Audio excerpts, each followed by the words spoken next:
ভারত মহাসাগরে মোতায়েন করা একটি মার্কিন তরী ও জ্বালানি ট্যাঙ্কারে ক্ষেপণাস্ত্র হামলার দাবি করল ইরান। দেশটির ইসলামী বিপ্লবী গার্ড বাহিনী IRGC জানায়, অপারেশন ট্রু প্রমিস 4 এর অংশ হিসেবে বুধবার ভোরে এই হামলা চালানো হয়।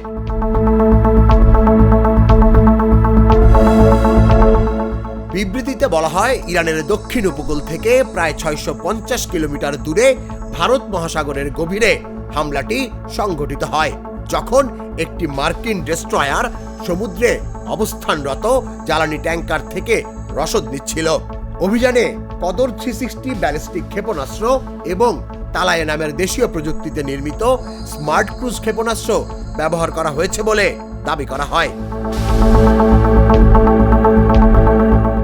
IRGC গোয়েন্দা তথ্যের বরাত দিয়ে জানায়, আঘাতের পর দুটি জাহাজে অগ্নিকাণ্ড ছড়িয়ে পড়ে এবং আকাশে ধোঁয়ার কুণ্ডলী দেখা যায়। তবে ওয়াশিংটনের পক্ষ থেকে এখনো কোনো আনুষ্ঠানিক ক্ষয়ক্ষতি বা হতাহতের তথ্য নিশ্চিত করা হয়নি। তেহরানের ভাষ্য, চলমান আঞ্চলিক উত্তেজনার প্রেক্ষাপটে এটি একটি কঠোর প্রতিশোধমূলক বার্তা, যা মধ্যপ্রাচ্যের নিরাপত্তা পরিস্থিতিকে নতুন করে আলোচনায় এনেছে। তুষার ইসলাম, জাগো নিউজ।